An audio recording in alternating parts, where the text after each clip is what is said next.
Ministro da Infraestrutura, Tarcísio Gomes de Freitas, bom dia, ministro, um prazer falar com o senhor. Bom dia, Datena, bom dia a todos os ouvintes da Rádio Bandeirantes, prazer grande estar aqui. Ministro, da sua pasta, alguma novidade que a gente possa destacar no início dessa conversa? Datena, você sabe que aqui tem sempre novidade, né? Acho que a primeira novidade é a seguinte: nós entregamos aí, em média, 2 obras por semana aí no período da pandemia, né? Nós fizemos 24 entregas nesse período, foram 3 bilhões de reais executados, não paramos nada. Entregamos obras importantes, então, como 9 quilômetros de duplicação na 101 Sergipe, 21 quilômetros de duplicação na 381 Minas.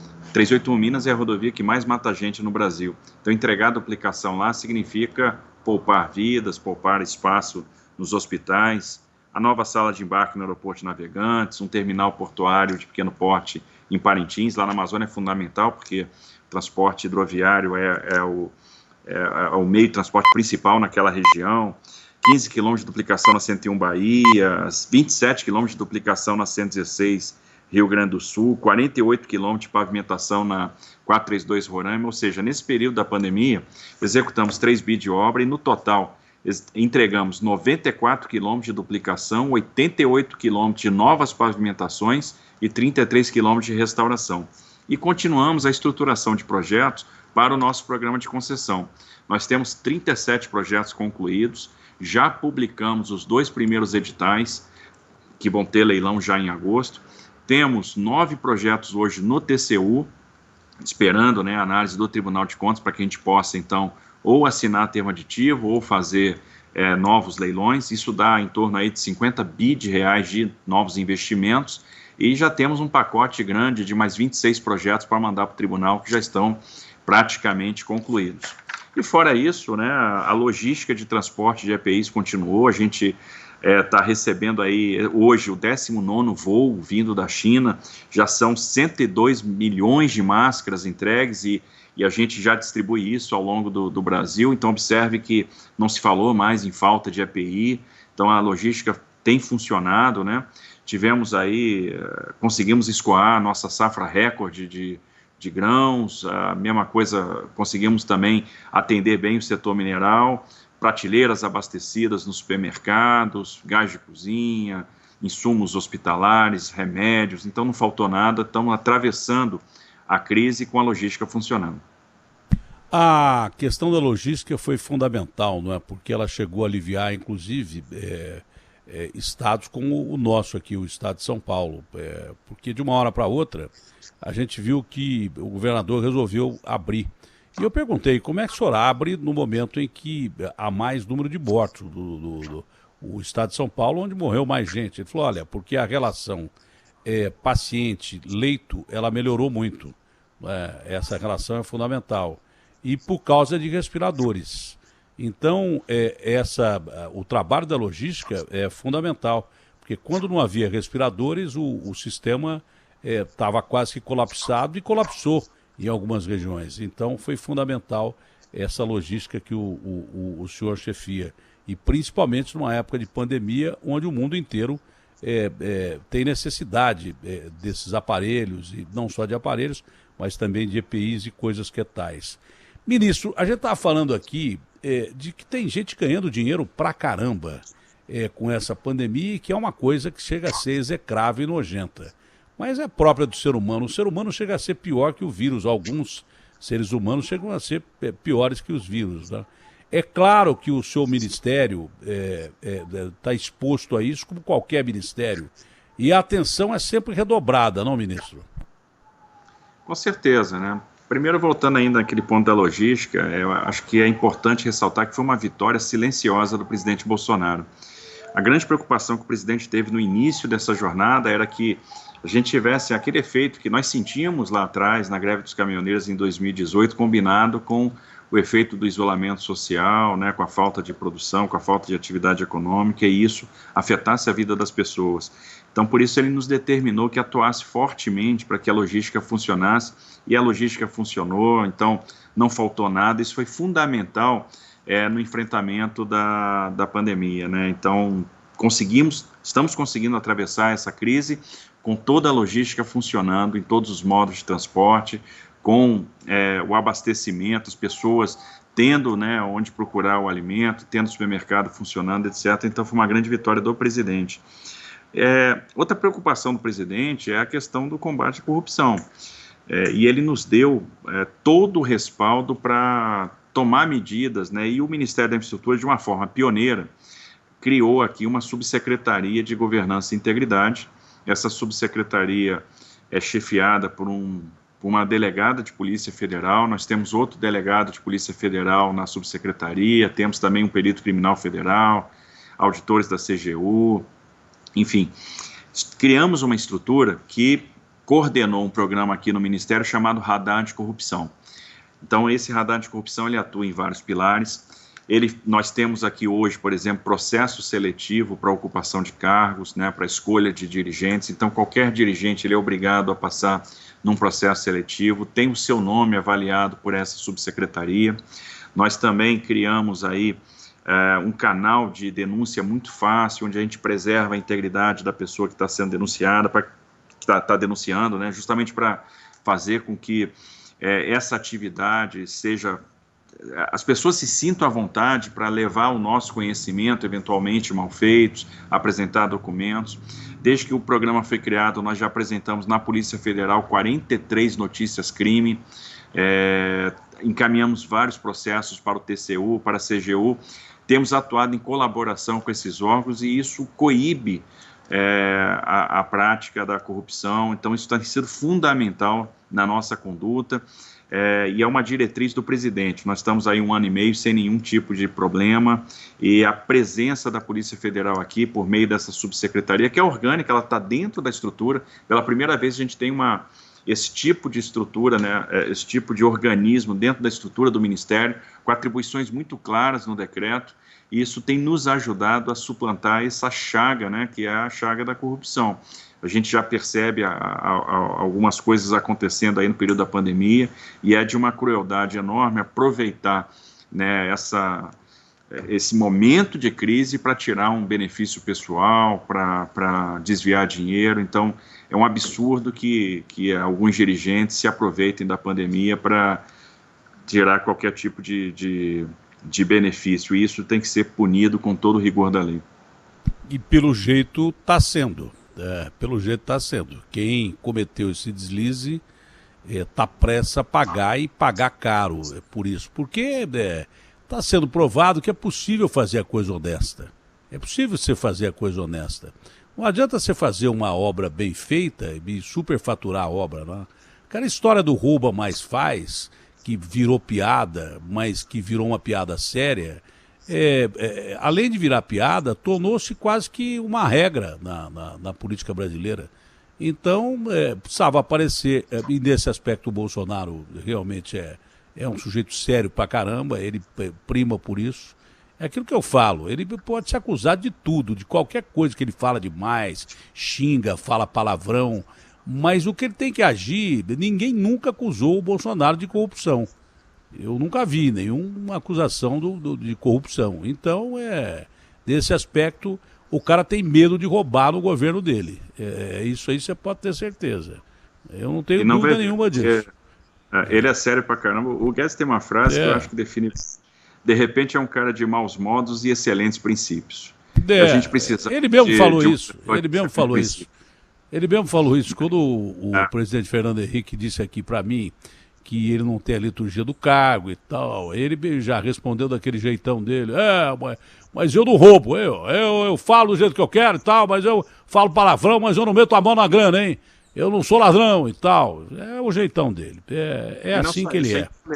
Com mal feito, intolerante com a corrupção, um cara que tem todo o suporte para montar times técnicos, para fazer um trabalho técnico, e manter uma estrutura como a gente montou. Então, por exemplo, essa subsecretaria de governança, com atribuições definidas em decreto, que ajudam no combate da corrupção, teve o aval dele, teve a benção dele, é uma coisa que deverá ser propagada para outras pastas aí no futuro, e isso ajuda demais no combate à corrupção.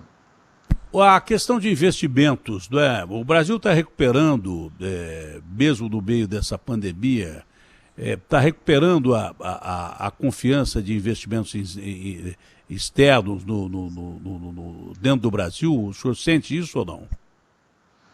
Olha, apesar dos pessimistas estarem o tempo todo aí dizendo o investidor vai se afastar, o cenário é ruim, a gente não percebe isso aqui não, pelo contrário.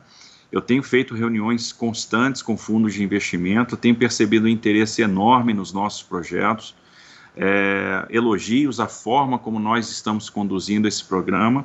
Nós temos tudo para trazer o investidor, porque, primeiro, o Brasil é um país grande, é um país que tem escala. Se a gente pegar os países do mundo que tem população acima de 200 milhões de habitantes, território acima de 5 milhões de quilômetros quadrados, PIB acima de $1 trilhão, nós vamos ter um grupinho muito pequeno ali, onde vai se encaixar Estados Unidos, China e o Brasil, na interseção desses conjuntos. O nosso programa, ele se diferencia dos demais, primeiro, porque nós temos um portfólio, nós temos muitos projetos. Isso é muito interessante para o investidor, que ele não quer estudar pra caramba, mergulhar de como funciona o sistema tributário, a legislação, como é que funciona a regulação para participar de um leilão. Quando a gente tem vários projetos à disposição, o investidor se anima. Olha, se eu perder esse, tem esse, eu posso ganhar esse, lá na frente posso ganhar esse outro que no final das contas gera uma sinergia, eu vou ter um ganho operacional. Então eles percebem no portfólio uma vantagem, um atrativo. Segunda coisa, a nossa estruturação de projeto hoje é muito sofisticada. Nós temos uma tradição em fazer concessões, em transferir ativos para iniciativa privada. Ao longo do tempo a gente errou muito, aprendeu muito, incorporou essas lições aprendidas na estruturação dos projetos. Os projetos hoje têm bons mecanismos de resolução privada de conflito, bons mecanismos de reequilíbrio econômico-financeiro, tem tratamento de risco cambial, tem tratamento de risco ambiental. Isso dá segurança também para o investidor. Nós temos uma sofisticação na estruturação de projetos, e segundo os investidores, hoje o nosso programa é o mais sofisticado do mundo. Nós temos também ativos de qualidade, ativos que servem setores resilientes da nossa economia.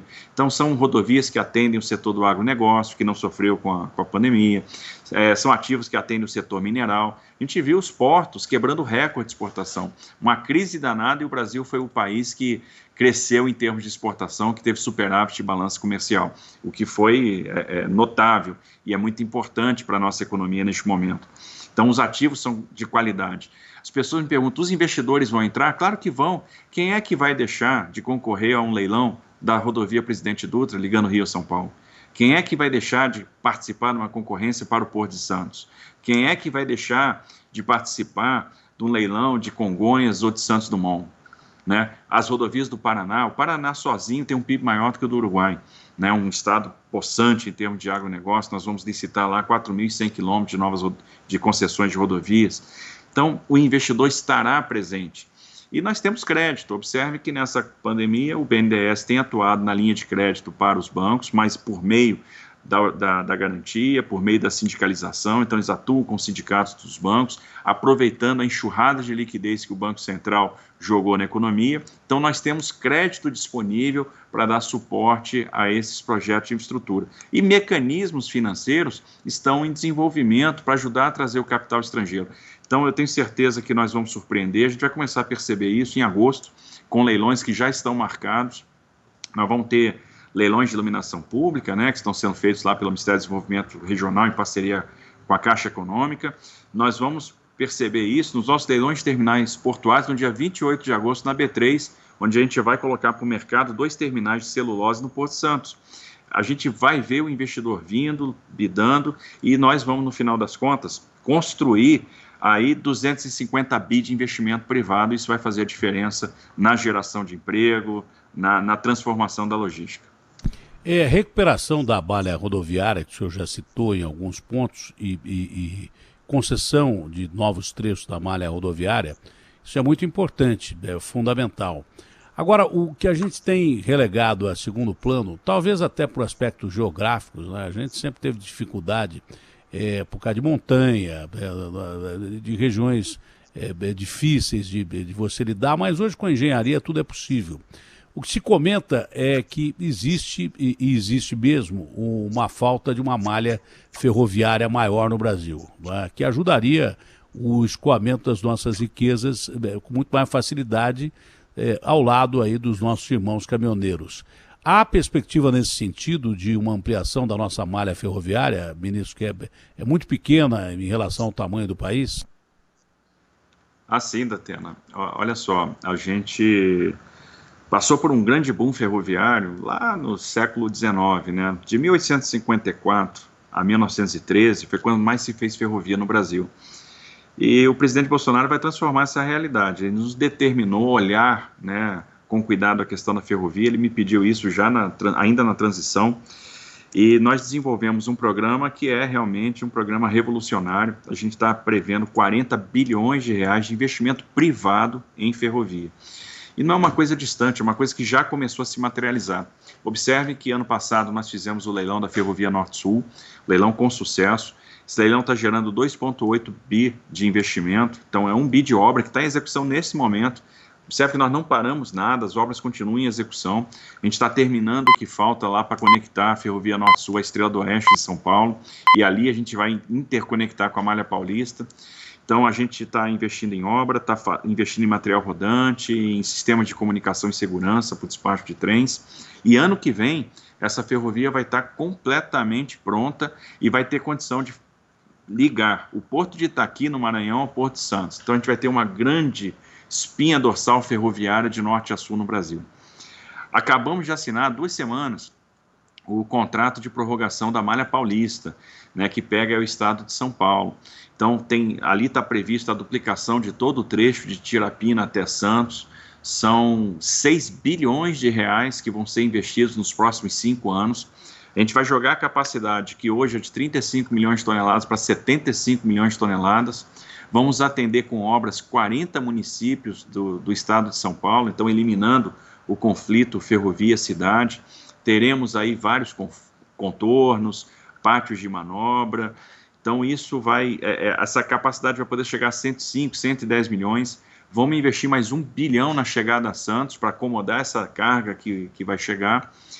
Vamos prorrogar a linha da MRS. A linha da MRS vai ter aí em São Paulo um investimento importante, que é a transposição da linha de carga da linha de passageiro. Hoje a gente tem um compartilhamento. Nós vamos ter uma linha exclusiva para carga, vamos liberar a linha da CPTM só para passageiro. Isso vai ser importante para a implantação do trem intercidades aí no estado de São Paulo. Estamos fazendo agora a prorrogação dos contratos da Estrada de Ferro Vitória Minas e da Estrada de Ferro dos Carajás. Isso vai gerar investimentos para nós, e aí a criatividade, né, que foi usada nesse programa que foi montado aqui pelo governo Bolsonaro. Nós vamos pegar a outorga, que vai ser paga, o valor devido pela concessão, e vamos construir uma ferrovia nova no Mato Grosso, que vai ser a Ferrovia de Integração do Centro-Oeste. Então eu vou ligar o Vale do Araguaia, no Mato Grosso, à Ferrovia Norte-Sul. E aí eu vou ter mais uma ferrovia que vai levar 15, 16 milhões de toneladas de grãos, vai botar isso na Norte-Sul. Vamos vamos ajudar ali a conclusão da FIOL, da Ferrovia de Integração Oeste-Leste, e vamos fazer o ramal Cariacica-Anchieta, que é um trechinho de ferrovia lá no Espírito Santo, que vai atender o minério de ferro. A FIOL, a Ferrovia de Integração Oeste-Leste, está em obra, está andando a pleno vapor. A gente vai ter a licitação do primeiro trecho, que é de Caetité para Ilhéus, este ano. O segundo trecho está em obras até Barreiras, nós visitamos essa obra recentemente. Temos 1.000 funcionários lá trabalhando bem.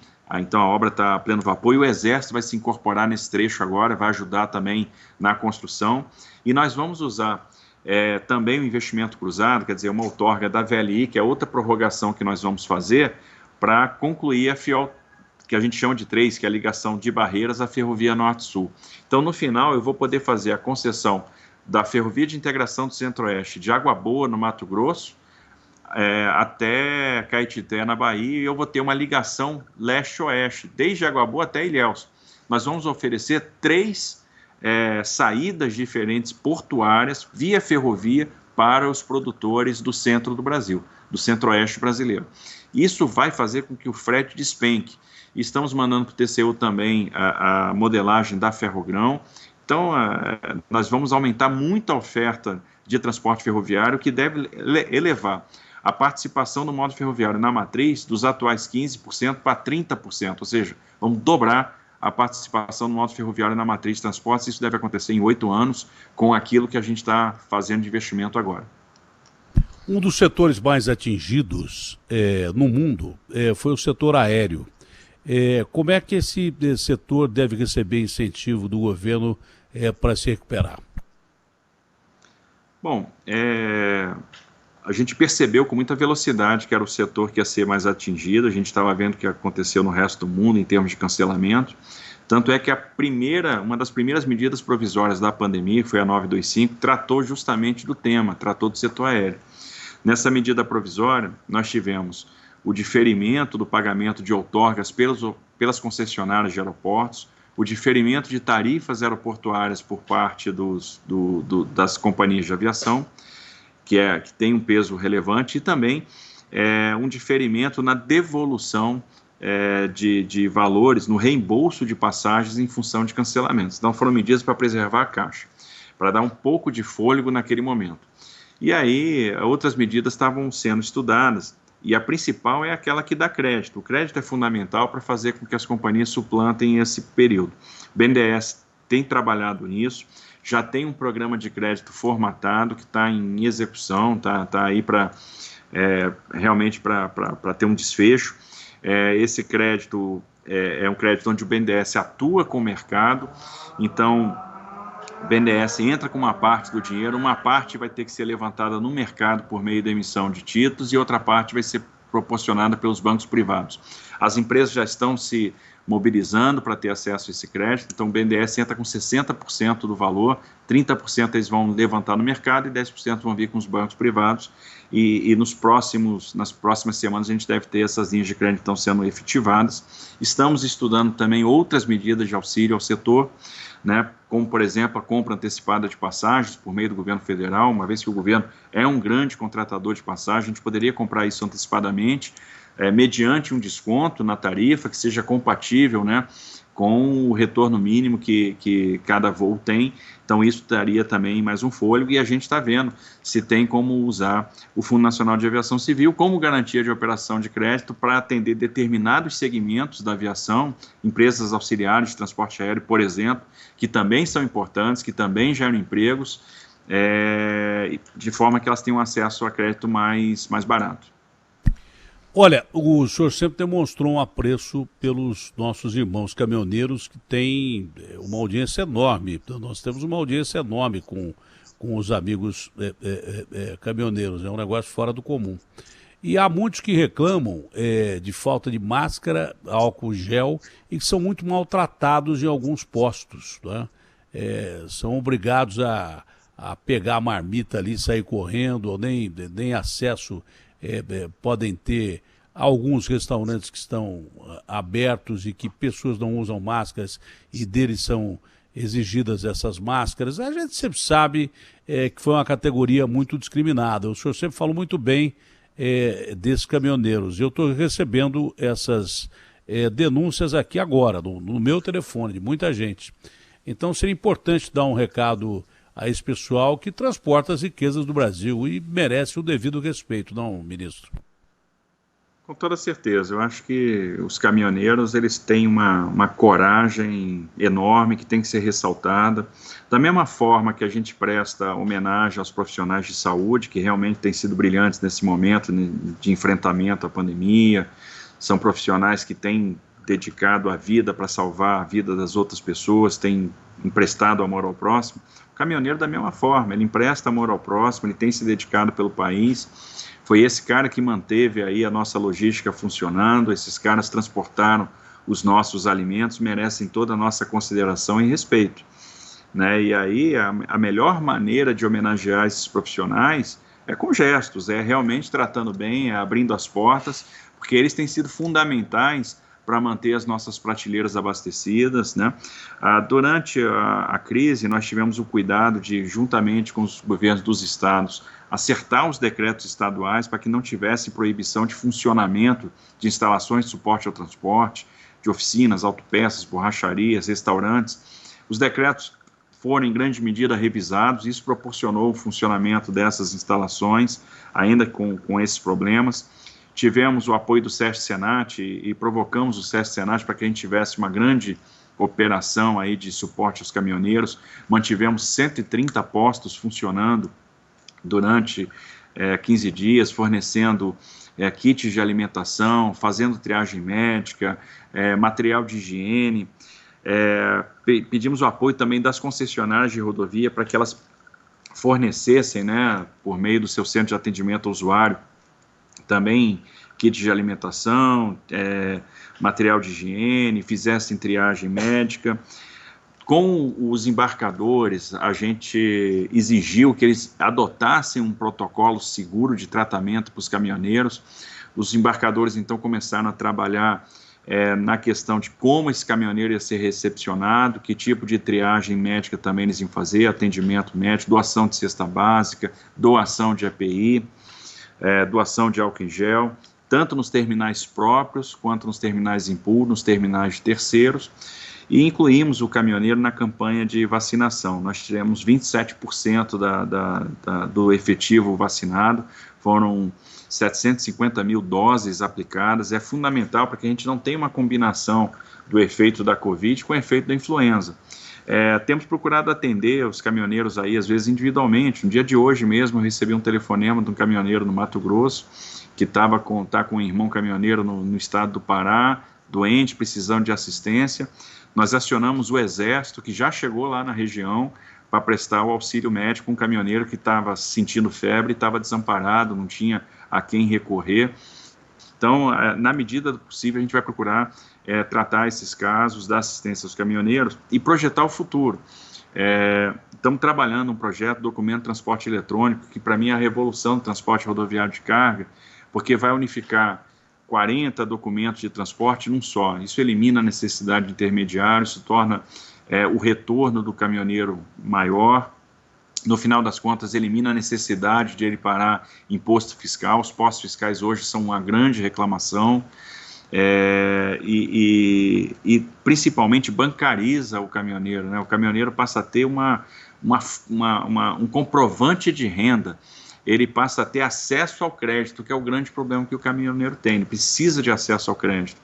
Então, a gente vai estudar aqui, se é possível, pensar num programa de renovação de frota, onde o caminhão velho poderia ser substituído, né, desmanchado, e isso gerar um certificado que desse acesso a um recurso e a um crédito barato, né, para renovação.